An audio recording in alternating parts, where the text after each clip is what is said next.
So I'm going to one of my favorite places in the world, Florida, to speak on behalf of hopefully Governor DeSantis, who's running a very good campaign. They've got it going now.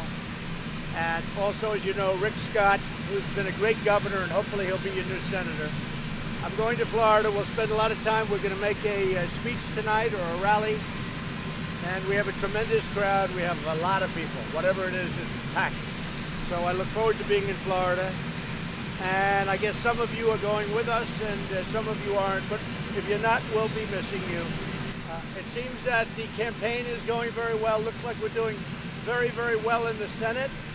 A lot of seats that were not really being thought of in terms of victories a year ago now are looking like they could very well be victories. And the House is a lot of people.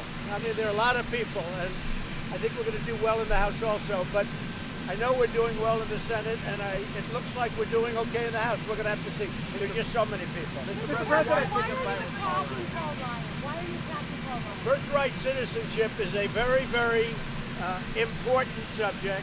In my opinion, it's much less complex than people think.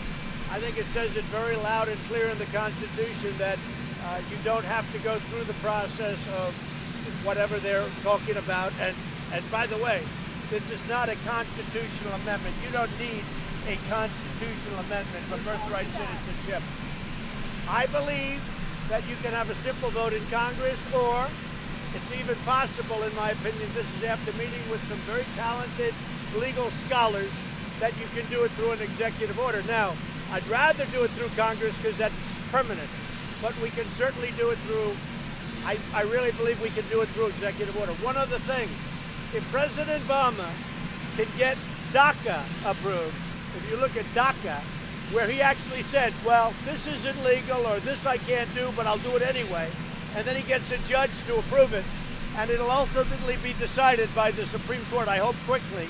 But certainly if he can do DACA, we can do this by executive order. With that being said, I think Congress will ultimately act, but I may very well do it by executive order. Just so you understand, a person comes in, was never in our country before, has a baby, and now all of a sudden the baby's a United States citizen. And through chain migration and other things, many other people come in through the baby. It's ridiculous. All you have to do is take a look at what Harry Reid said in 1993. And guess what? Before he went insane, he got it right. Are you going to blame Paul Ryan? Are you going to blame Paul Ryan if Republicans don't hold the House? No, I'm not going to blame anybody. I think we're doing well with the House. We're going to have to see. It's a lot of people. I've campaigned for a lot of candidates that were down a little bit. Now they're up. But we're going to see. I think we're going to do well in the House. I think we're doing really extraordinarily well in the Senate. Have you received a subpoena at all from Robert Mueller? Have you been subpoenaed No. at all? No. Do you believe that the Saudis have betrayed you? And what do you plan to Say it again, what? Do you believe that the Saudis have betrayed you on Khashoggi? And do you plan to use that as leverage? Not betrayed me, no. I just hope that it all works out. We have a lot of facts. We have a lot of things that we've been looking at. They haven't betrayed me. I mean, maybe they've betrayed themselves. We'll have to see how it all turns out. No, not fear-mongering at all. Immigration's a very important subject. The Democrats have let immigration in our country get out of control with their horrible not allowing us to have any votes to get passage. We need Democrat votes to change the immigration laws. They haven't given us any votes, and I actually think that they will. As far as the caravan, which is very dangerous, you see what's been happening. As far as the caravan is concerned, our military is out. We have about 5,008. We'll go up to anywhere between 10 and 15,000 military personnel on top of Border Patrol, ICE, and everybody else at the border. Nobody's coming in. We're not allowing people to come in. If you look at what happened in Mexico 2 days ago, with the roughness of these people in the second caravan that's been forming, and also, frankly, in the first caravan, and now they have one forming in El Salvador, and we are thinking very seriously, immediately, stopping aid to those countries, because, frankly, they're doing nothing for the American people. Immigration is a very, very big and very dangerous, a really dangerous topic. And we're not going to allow people to come into our country that don't have the well-being of our country Do you in think mind. somebody's funding the caravan? Oh, they'll be here fast. They're trying to get up any way they can. They're trying to get up by train.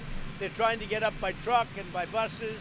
We're going to be prepared. They're not coming into our country. And one other thing important, we're not doing any releases anymore. We're not going to release and let them never come back to trial. We'll build tent cities. We'll build whatever we have to build in terms of housing. But we're not doing releases. What's been happening over years is they would come in, release them, and they'd never show up for their trial. And we now have 25 or 30 million people in this country illegally because of what's been happening over many years. So we're not going to allow it. It's dangerous, and it's very unfair to our citizens. With that being said, I want people to come into our country, but they have to come in legally, and they have to come through merit, a merit system, because we have many companies, as you know, car companies, Foxconn, that does the Apple computers and iPhones. We have many, many companies coming into our country. We need people. We want them to come in, but we want them to come in through merit, and we want them to come in legally. Do you think somebody's funding the caravan? Do you think anybody's paying for the caravan? I wouldn't be surprised. Yeah, I wouldn't be George surprised. Soros? Who's No, paying I wouldn't. for it? I don't know who, but I wouldn't be surprised. A lot of people say yes. Have you heard from Kanye West lately? We get along great. He's a good guy. This will cost you suburban districts. Say it?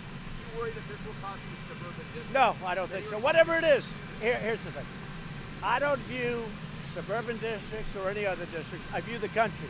Our country has to be safe. And by the way, women, we're doing very well with the women vote because they want security. They want safety. They don't want these people pouring into our country totally unchecked. And when you look at what happened to the Mexican police and you look at what happened 2 days ago to the Mexican military, it's a dangerous group of people. They're not coming into our country. Thank you. We'll see you in Florida.